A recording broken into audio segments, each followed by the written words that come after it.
queridos amigos e amigas, estamos de volta com o nosso momento de compartilhar a Palavra de Deus nesse projeto tão importante da comunidade São Mateus aqui de Cachoeirinha. Alegria em poder encontrar com vocês que são aqui da comunidade e os que não são também, que nos acolhem aí nas suas casas, nos seus lares e que vão compartilhando essa palavra que a gente vai entregando para vocês nesses momentos de reflexão.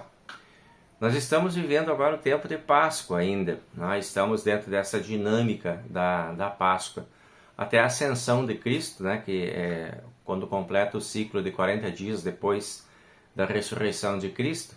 Nós continuamos falando então dos acontecimentos da Páscoa e o que envolve, né, essa ação toda de Deus dentro do mundo para resgatar a humanidade e devolver à humanidade aquilo que havia sido perdido.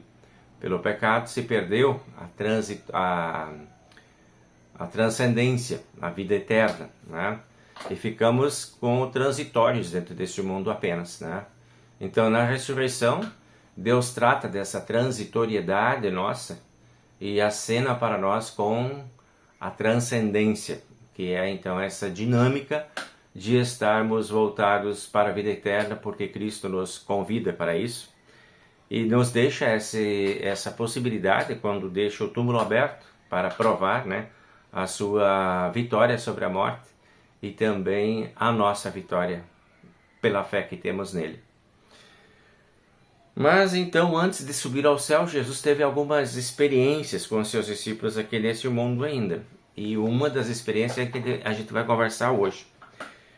Vamos conversar um pouquinho sobre a aparição de Jesus lá na casa onde os discípulos estavam trancados.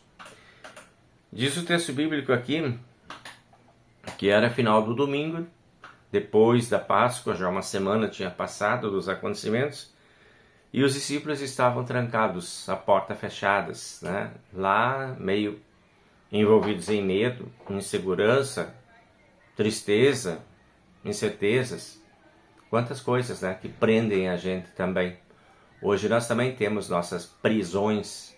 Também nos prendemos por situações que não controlamos, não compreendemos. Tem coisas que nos mantêm cativos, né? E é tão ruim quando a gente está dentro desse contexto de estarmos presos aí por coisas que, às vezes por coisas que fizemos. Nossos pecados, nossas transgressões, elas nos aprisionam nas culpas e nos medos. Por vezes temos situações que nós não escolhemos e acabam acontecendo na nossa vida também. Às vezes uma doença, às vezes uma perda. Ninguém escolhe isso e elas vêm e elas também nos mantêm meio presos, meio cativos, né? Porque também nos sentimos inseguros. E como lidar com essas inseguranças? Como lidar com esses medos? Como lidar com essas ameaças, né, à nossa felicidade? Os discípulos estavam sem respostas e por isso eles se trancaram dentro de casa. Assim, muitas vezes também acontece ou poderá acontecer conosco. Por não termos as respostas, o que desejamos, o que esperamos, o que imaginávamos, nós ficamos também presos, né, a situações que não são boas, não são confortáveis. E Jesus vem lá nesse contexto. Interessante a gente pensar como que Jesus conhece essa situação dos seus seguidores. Ele sabe quando nós estamos presos assim. Ele sabe onde nós estamos presos. E ele visita. Essa visita de Jesus lá àqueles discípulos é muito significativa.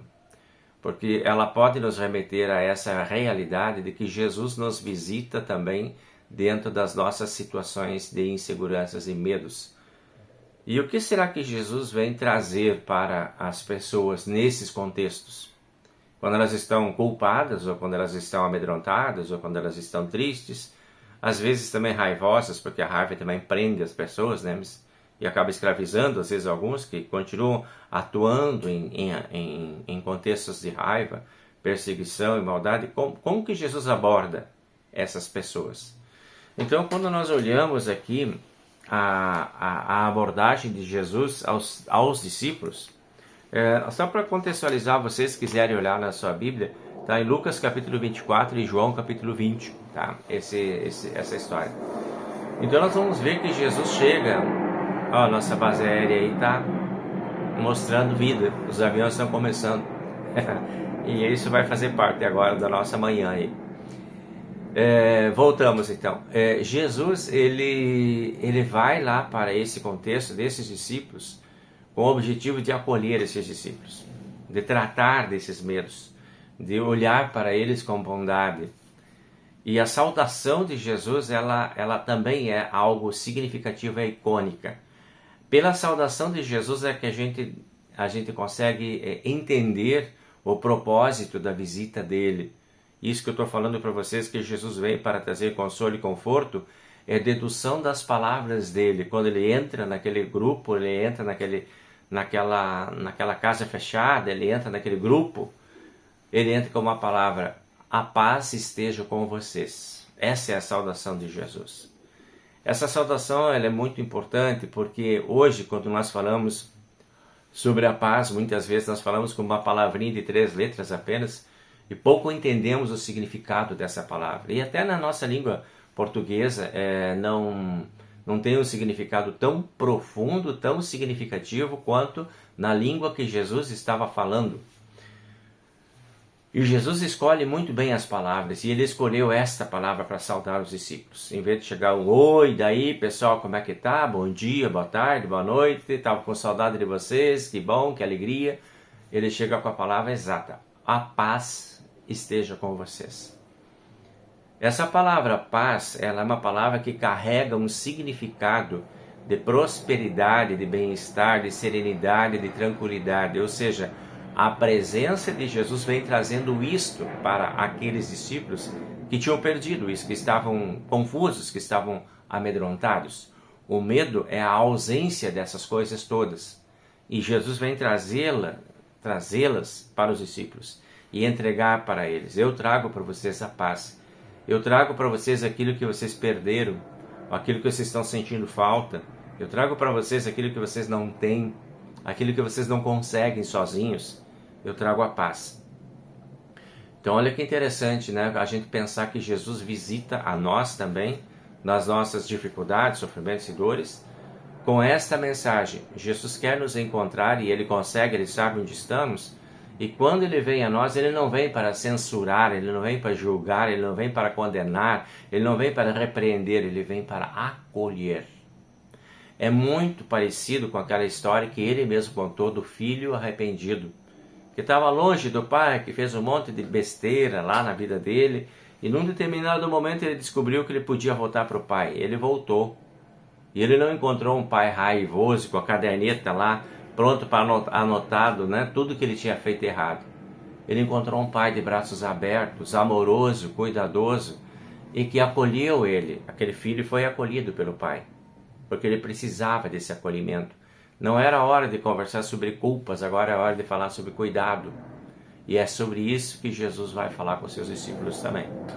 Eles estavam talvez se sentindo um pouco culpados, porque eles tinham meio que abandonado Jesus, né? Quando Jesus foi para a cruz, Jesus foi sozinho, eles desapareceram, eles não foram lá para defender, eles não foram lá para se identificar. Até teve um que vendeu Jesus, teve outro que negou Jesus, então estava cheio de culpas aí nesse contexto, né? Mas Jesus não quer tratar disso agora. Jesus quer tratar de amor, de bondade, de acolhimento. Então Jesus vai lá e conversa com esses discípulos, desejando para eles a paz, trazendo para eles, não apenas um desejo, mas Cristo traz esta paz. A presença de Cristo traz esta paz. A lembrança de que nós temos um Salvador é a lembrança de que nós temos cuidado e proteção. E é isso que Jesus queria que aqueles discípulos sentissem. Talvez seja bem isso que Jesus quer que você e eu sintamos também, quando recebemos Ele, quando acolhemos Ele na nossa fé. Então veja que interessante, né? Depois que Jesus conversou com eles, eles estavam meio confusos ainda, o texto bíblico diz que aos poucos foi abrindo o entendimento deles. Aos poucos eles foram entendendo a razão dos seus medos, das suas inseguranças, os motivos que faziam com que eles se trancassem dentro da casa. A presença de Jesus foi dando compreensão disso. Na medida em que eles acolheram Jesus, eles começaram a compreender os seus próprios problemas.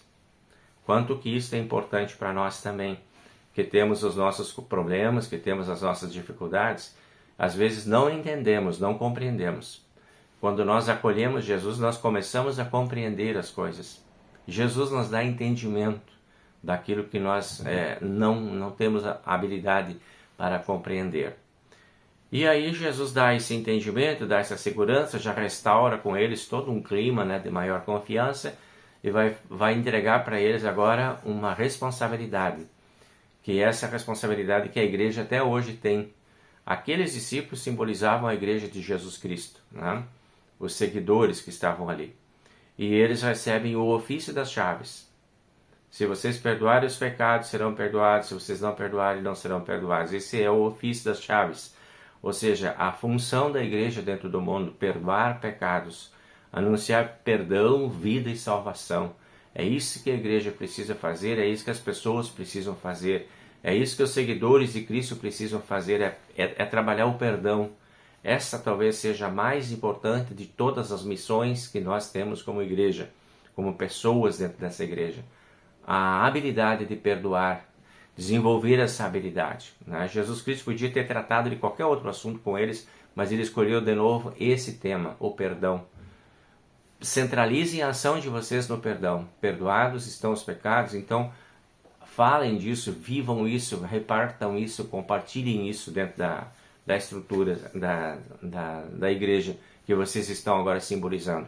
Então essa é a nossa missão ainda hoje, como pessoas dessa igreja de Cristo, de lidarmos, no momento que sentimos a paz de Cristo, de podermos lidar com o perdão em seguida, né? De compartilhar esse perdão. É a essência da igreja. A habilidade de lidar com o perdão. Não podemos negar para ninguém o perdão. Todos que estão arrependidos merecem perdão, né? O arrependimento conduz as pessoas para esta graça de Deus. E aí, tinha um que não estava lá, né? O Tomé. Esse não acreditou nessa história toda que Jesus estava vivo. Então ele chega com todas as dúvidas e vai lá e já vai dizendo, né? Se eu não colocar minha mão na mão dele, do lado dele, eu não vou acreditar. Então Tomé chega assim envolvido.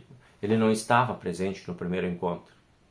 Olha o perigo da gente não estar junto, né? Da gente não estar com Cristo. A gente perde alguns pontos da história e isso pode criar confusão. E foi o que aconteceu com Tomé. Ele ficou confuso, ele não estava lá e ficou confuso, né? Com tudo aquilo que estava acontecendo. E de novo Jesus vai tratar desse Tomé mais tarde, né? Na outra semana Jesus vai voltar e já vai direto para o Tomé, dizer: Tomé, tu está em dúvida? Venha cá, põe a tua mão aqui na minha mão, põe a tua mão aqui do meu lado e veja, sou eu mesmo, estou aqui. Jesus não vai julgar o Tomé.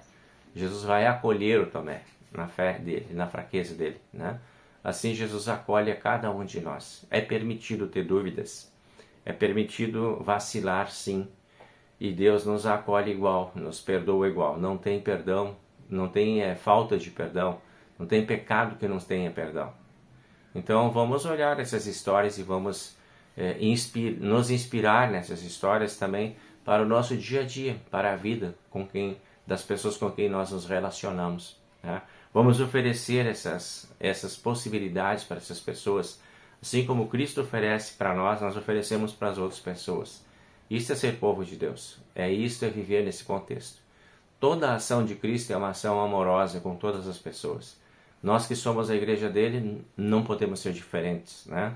Temos que seguir nesses passos. Então, que Deus abençoe você, a mim, a todos nós, que essas lembranças dessas histórias de Páscoa ainda, elas possam nos inspirar a uma vida de consagração e de fidelidade a Deus também, certo? Um bom tempo para você, que Deus esteja sempre no teu caminho, te abençoe e te guarde, que o Senhor resplandeça o seu rosto sobre ti e tenha misericórdia de ti, que o Senhor sobre ti levante seu olhar e te dê a sua paz. Amém. Até a próxima semana. Tchau, tchau.